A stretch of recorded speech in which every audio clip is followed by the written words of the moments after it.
প্রশাসন আসলে নিরপেক্ষ ভূমিকায় পুরোপুরি যে নেই, এটি আসলে বিভিন্ন সময় আমরা দেখেছি। কয়েকদিন আগে আমরা দেখেছি যে বাংলাদেশ ইসলামী ছাত্র শিবিরের একটি আয়োজন, সেখানে বাম সংগঠন গুলোর বিভিন্ন সদস্যবৃন্দ তারা গিয়ে সেখানে স্লোগান দিয়েছে। এখানে আমি কারো পক্ষে বা বিপক্ষে বলছি না, এটি সাধারণ শিক্ষার্থীরা খুব ভালোভাবে নেয়নি, কারণ সেখান থেকে যদি ন্যূনতম কোনো সংঘাত হতো, ফলশ্রুতিতে কিন্তু ফলাফল অন্যদিকে গড়াতে পারত। আমরা দেখেছি যে বাংলাদেশ গণতান্ত্রিক ছাত্র সংসদ বা বাকসাস নামে একটি সংগঠন যেদিন তারা আত্মপ্রকাশ করে সেদিনই ক্যাম্পাসে রক্তাক্ত হয়েছে। তো এটার বিরুদ্ধেও কিন্তু প্রশাসন কোনো ব্যবস্থা নেয়নি। ছাত্র দলের যারা প্রার্থীগণ আছেন তাদের বিরুদ্ধে একাধিক আচরণবিধি লঙ্ঘনের অভিযোগ এসেছে, কিন্তু চিফ রিটার্নিং যিনি অফিসার আছেন তিনি কোনো ব্যবস্থা নেননি। এভাবে যদি আসলে চলতে থাকে, প্রশাসন যদি বায়াসড থাকে, সেক্ষেত্রে কিন্তু এই ডাকসু ইলেকশন একেবারে সুষ্ঠুভাবে নিরপেক্ষভাবে হবে এটি বলা মুশকিল।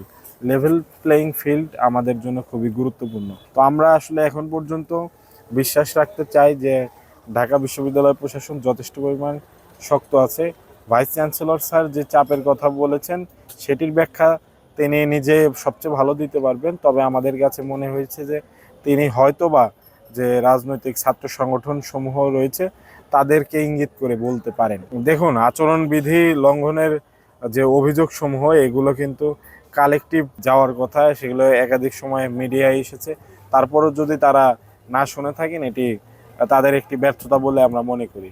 এখানে কোনো প্রার্থী যারা স্বতন্ত্র প্যানেলে রয়েছেন, তো স্বতন্ত্র প্যানেলের থেকে তারা হয়তো আলাদাভাবে কোনো ঝুঁকি নিতে চাচ্ছেন না, এবং নির্বাচনের আগে যে পরিবেশ সুষ্ঠু রয়েছে আপাত দৃষ্টিতে, সেই পরিবেশটিকে তারা চাচ্ছেন না যে কোনোভাবে প্রতিদ্বন্দ্বিতা থেকে একেবারে প্রতিপক্ষ হয়ে যেতে। তো সেই জায়গা থেকে হয়তো তারা এই সতর্কতা অবলম্বন করে থাকতে পারেন। প্রশাসন আসলে নিরপেক্ষ ভূমিকায় পুরোপুরি যে নেই, এটি আসলে বিভিন্ন সময় আমরা দেখেছি যে পোস্টার, ব্যানার, ফেস্টুন, বিশেষত বড় বড় ফেস্টুন টাইপের বিভিন্ন জায়গায় নির্দেশিকা এবং নাম সেশন সহ অনেকে লাগিয়েছে। এগুলো বিভিন্ন রাজনৈতিক ছাত্র সংগঠনের ব্যক্তিবর্গরাই বিশেষ করে করেছে।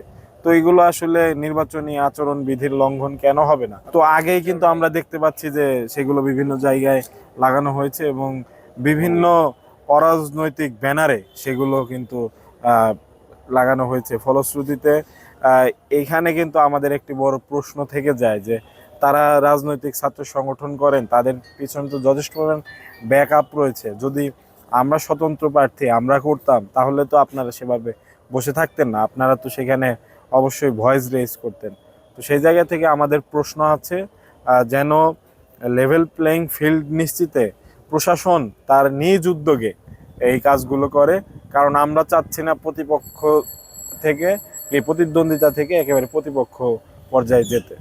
সৌহার্দ্যপূর্ণ পরিবেশ বিদ্যমান রয়েছে, এবং প্রতিটি রাজনৈতিক ছাত্র সংগঠন এবং অরাজনৈতিক যে প্যানেলের সদস্যবৃন্দ তারা প্রত্যেকেই যার যার মতো মুভমেন্ট করছেন, এবং তারা তাদের জায়গা থেকে হয়তো ইশতেহার সাজানোর জন্য প্রয়োজনীয় যে পরামর্শ সেটি নিচ্ছেন। বিশেষত যারা প্রথম বর্ষ এবং দ্বিতীয় বর্ষের শিক্ষার্থী তাদের কাছ থেকে এই পরামর্শগুলো নেওয়া হচ্ছে, কেননা তাদের মস্তিষ্ক প্রসূত যে কথাবার্তা এবং তাদের যে পরামর্শ সেগুলো আমাদের জন্য অনেক বেশি গুরুত্বপূর্ণ।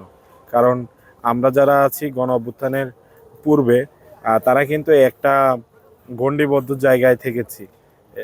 আমরা কিন্তু একটা বলা চলে ছাত্রলীগের বলয়ের মধ্যে থেকেছি, এবং ফলশ্রুতিতে আমাদের দৃষ্টিভঙ্গি এবং তাদের দৃষ্টিভঙ্গির মধ্যে আকাশ পাতাল ব্যবধান হবে। সেজন্যই আমরা যারা প্রার্থীরা আছি আমরা চেষ্টা করছি যারা জুনিয়র তাদের মতামতকে প্রাধান্য দেওয়ার জন্য।